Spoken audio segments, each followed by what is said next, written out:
अस्सलामुअलैकुम।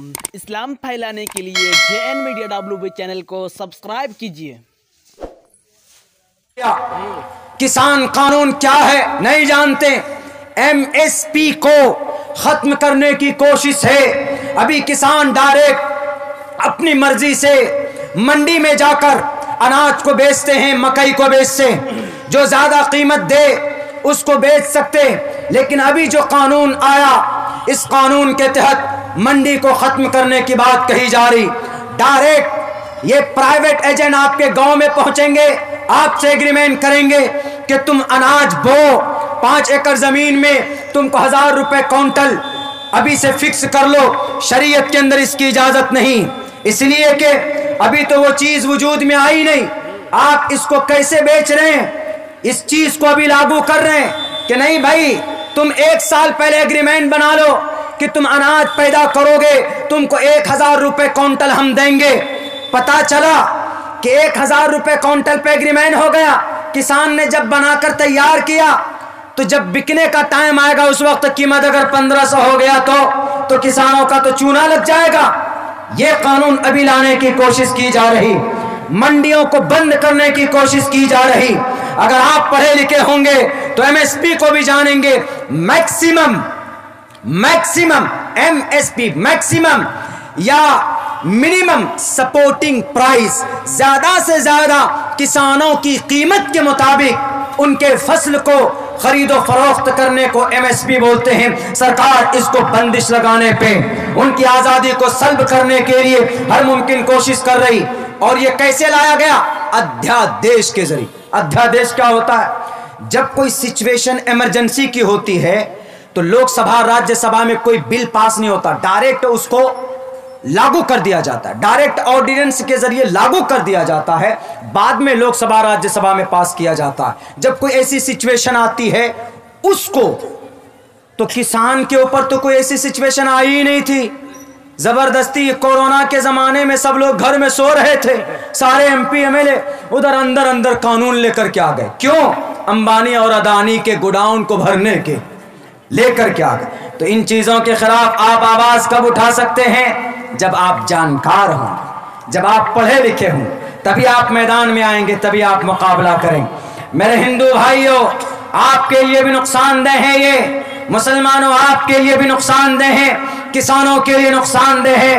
आप आवाज बुलंद करो हिंदुस्तानी लेबर पर। आपको हिंदू मुसलमान को इत्तेहाद पैदा करना होगा, और खुसूसन मेरे मुस्लिम भाइयों, आपको एक प्लेटफॉर्म पर आना होगा। वरना आप ये कोशिश कर रहे हो, सोच रहे हो कि नहीं हम पर अगर कोई जुल्म करेगा तो अरब वाले आ जाएंगे, तुर्की वाले आ जाएंगे, फ्रांस वाले आ जाएंगे, इंडोनेशिया वाले आ जाएंगे, अफ्रीका वाले आ जाएंगे, अफगानिस्तान वाले आएंगे। कोई नहीं आने वाला। बर्मा के अंदर 40,000 मुसलमान काटे गए, कोई बोला? कोई नहीं बोला। आपको कोई बचाने वाला अगर है इस दुनिया के अंदर तो वो सिर्फ एक जात है, वो अल्लाह तबारक व तआला की जात। वरना किसी लीडर से उम्मीद मत करो, ये खोखले हैं, अंदर से खोखले। ये अपने लिबास दिखाकर आपको बेवकूफ बनाना चाहते हैं। मैं इस प्लेटफॉर्म पे हूं, मैं जानता हूं। अब से पहले बहुत ज्यादा अंधविश्वासी हो रही थी, लोगों के बीच में आपको कोई जलते हुए दिख जाएंगे, कटते हुए लुट जाएंगे, आपकी बहन बेटी की इज्जत लूटी जाएगी। लेकिन सिर्फ आवाज तो बुलंद कर सकते हैं, लेकिन आपके लिए कानूनी मदद कोई नहीं कर सकता। बताओ मुझे, गुलनास उनको मारा गया, सबने तो जाकर इंटरव्यू दिया, हमको सहानुभूति, हमको बहन गुलनास की इज्जत व आबरू लूटी गई, हमको बहुत हमदर्दी। कोई हमदर्दी की जरूरत नहीं। अगर हमदर्दी है तो केस लड़ो, उसका सुप्रीम कोर्ट हाई कोर्ट में केस लड़ो, उसका खर्चा बर्दाश्त करो। तुम ऐसी हमदर्दी की कोई जरूरत नहीं है जो फेसबुक व्हाट्सएप के ऊपर एक मैसेज तुम डाल दो, भाड़ में जाए ऐसी हमदर्दी। उसको हमदर्दी की जरूरत है तो 50,000 रुपए से महीने की मदद करो। 3% मुस्लिम है वहां पर, उनको डराया जाता है, उनका प्रोटेक्शन करो। कितने मुसलमान गाय के नाम पर मारे गए, कौन उनका केस लड़ रहा है? बताए मुझे कोई भी। ये बड़े बड़े लीडर कुर्सियों पर बैठकर बात करते हैं, बहुत सारे मुस्लिम लीडरान भी हैं, हमें नहीं चाहिए ऐसी हमदर्दी। मेरे भाइयों, आपको बचा सकता है तो आपका इत्तिहाद आपको बचा सकता, आपकी मानसिकता आपको बचा सकती। एक प्लेटफॉर्म पर आना होगा, समाज के लेवल पर आपको मजबूत होना होगा। अल्लाह तबारक व तआला से दुआ कीजिए, रिश्ता मजबूत कीजिए, इंशाअल्लाह आप यहाँ पर भी कामयाब होंगे। देख लीजिएगा 2.5% हैं, कौन 2.5% है सिर्फ सिख लोग। जब तक इस बिल के अंदर कोई ना कोई संशोधन नहीं हो जाता तो वो मैदान नहीं छोड़ने वाले। क्यों? उनके अंदर यूनिटी है। हम पिछले साल पहुंचे थे लुधियाना, तो गाड़ी में जो गए थे तो वहां पर एक किसान सिख भाई थे। उन्होंने कहा कि मौलाना आप लोग इस देश के अंदर बड़ी तादाद, लेकिन क्या वजह है कि आप लोग फेल्योर हैं? हम लोग 2.5% है, लेकिन हम जिधर चले जाएं, एक टोपी और दाढ़ी वाले चले जाएं, सिख भाई को भी टोपी पगड़ी बांधते हैं, वो उनका फरीजा है। सिख भाइयों के यहाँ उनकी पगड़ी, उनकी दाढ़ी उनका फरीजा, अरकाने सिख है वो। अरकाने सिख, सिखा के माने सिख, सिखा के माने शागिर्दों, फॉलो करना। वो गुरु नानक गुरु गोविंद सिंह को मानते हैं।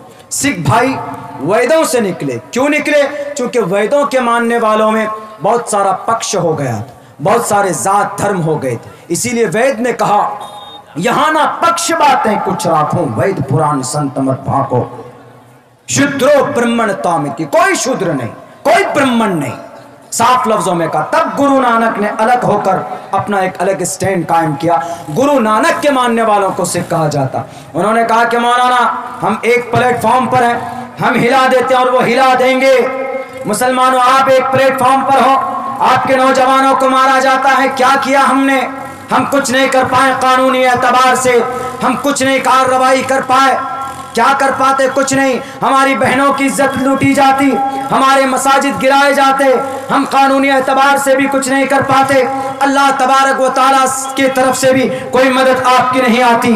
इसीलिए मैं आपको दावत देता हूँ, यूनिटी बनाइए, अपने बच्चों को तालीम दीजिए। अगर इत्तेहाद पैदा नहीं करोगे मुसलमानों, अगर ऐसे ही देवबंदी, बरेलवी, अहले हदीस, चकरालवी, जमात इस्लामी और जमात तबलीग अलग अलग प्लेटफॉर्म पर रहोगे तो खुदा की कसम कयामत आना आसान है, अल्लाह की रहमत नहीं आ सकती, नहीं उतर सकती। क्यों? इसलिए कि अल्लाह तबारक व तआला का कानून है। नबी पाक अलैहिस्सलाम ने कहा यदुल्लाहि अलल जमा, अल्लाह की रहमत जमात पर होती। कुरान का फरमान है वातसिमू बिहब्लिल्लाहि जमीआ, अल्लाह की रस्सी को मजबूती से पकड़ो। इन अहकाम पर कौन अमल कर रहे हैं? आरएसएस वाले। 1925 के अंदर आरएसएस रजिस्टर्ड हुआ। आरएसएस की 2 जमात है? नहीं है, एक ही जमात है, मजबूत है। इसलिए जिधर जाती है अपना रास्ता बनाती। हिंदू महासभा इस देश की सबसे पुरानी तंजीम है। कोई पार्टी नहीं थी, कोई तंजीम नहीं थी। आजादी से पहले से भी, जमीयत उलमा से पहले से भी, हिंदू महासभा राष्ट्र ये आरएसएस से पहले से भी ये तंजीम मौजूद है इस देश के अंदर। आज तक हिंदू महासभा की कोई दूसरी विंग है? नहीं है, मजबूत है, जो कहती है उस पर अमल करती। लेकिन मेरे भाइयों हमारी सारी तंजीमें बटी हुई। हम मुसलमानों की मस्जिदें भी 2 नजर आती, मदरसे भी 2 नजर आते, हमारे मोहल्ले भी 2 नजर आते, हमारी टोपियां भी 2 नजर आती, हमारे कुर्ते भी 2 तरह के होते, हमारे रास्ते भी 2 तरह के होते, हमारा मुसाफा भी 3 तरह का होता। खुदा की कसम अगर इनमें हम मर जाएंगे तो जब मैदाने उहद के अंदर नबी की मौजूदगी में इंतशार की बुनियाद पर अल्लाह की रहमत रुक सकती है, तो आज 1450 साल बाद में उम्मत के लोगों अगर हम मुंतशिर हो गए, चाहे कोई भी अल्लामा ज़माना हो, अगर इंतशार की बात करता है, नबी के रहते हुए अल्लाह की मदद नहीं आई तो आज तो नबी भी नहीं है। अगर हम बच जाएंगे तो अल्लाह की तरफ से कोई मदद नहीं आएगी, मिटते रहेंगे। इस देश के अंदर मिटाने के लिए आपको कानून बनाया जा रहा, इसलिए बचाना है अपने आप को। अल्लाह की रस्सी को मजबूती से पकड़े, इत्तिहाद का दामन थामे, अपने बच्चों को तालीम दें। मैं ज़्यादा लंबी बात नहीं करूँगा, बहुत मुश्किल से मैं डिप्रेशन से निकला हूँ, इसलिए कि समाज को ज़मीनी सतह पर बदलना ये बहुत बड़ा जुरात जिहाद अकबर से कम नहीं। लेकिन इंशाअल्लाह मैंने कहा है वहाँ के लोगों को, मैं खड़ा हुआ हूँ, पसीने निकाल दूंगा एक एक लोगों का जिन्होंने आज तक समाज को बांट कर खाया है। हमने कहा कि ठीक है, दिखाओ कहाँ तक होता। वो लोग جو کرسیوں پر بیٹھ کر اشارے سے میدان فتح کر لیا کرتے. آپ کا بھائی کھڑا ہوا, نوجوان کھڑے ہوئے تو پسینے ٹپک رہے تھے. مولانا عبداللہ صاحب یہ کام کر دیجئے, ہم زندگی بھر آپ کے آبھاری رہے. نہیں, سماج کو بدلنا ہے, بدلوں گا, کرو کوشش, ڈالو میری گاڑیوں میں شراب. میری گاڑی میں شراب ڈالی, میرے لیے سوشل میڈیا میں الزامات لگائے گئے. عبداللہ سالم کی زبان کو نہیں روک سکتے, میری زبان کو اللہ روک سکتا ہے. کوئی ماں نے ایسا بچہ نہیں جنا ہے جو عبداللہ سالم کی زبان کو روک سکے. مجھے اگر کوئی روک سکتا ہے میری تحریک کو تو صرف اللہ روک سکتا ہے. تمہارے پیسے نہیں روک سکتے, تمہاری طاقت نہیں روک سکتی. انشاءاللہ اگر یہ ہمت اور حوصلہ بنا لے میرے نوجوان ساتھیوں, میری ماں اور بہنوں, اپنے بچوں کو صحیح تربیت کرو تو انشاءاللہ 2 قدم آگے بڑھ کر کے آپ کا بچہ سماج کے لیے ایک مثال بن سکتا ہے. بہت بہت شکریہ, جزاک اللہ. السلام علیکم ورحمۃ اللہ وبرکاتہ. ابھی اب اشعار کا ہم بھی سن کر بیٹھ کر سنتے ہیں. دعا کیجیے اللہ تبارک و تعالی ہم تمام لوگوں کو کہنے سننے سے زیادہ عمل کی توفیق عطا فرمائے. بہت بہت شکریہ, جزاک اللہ. السلام.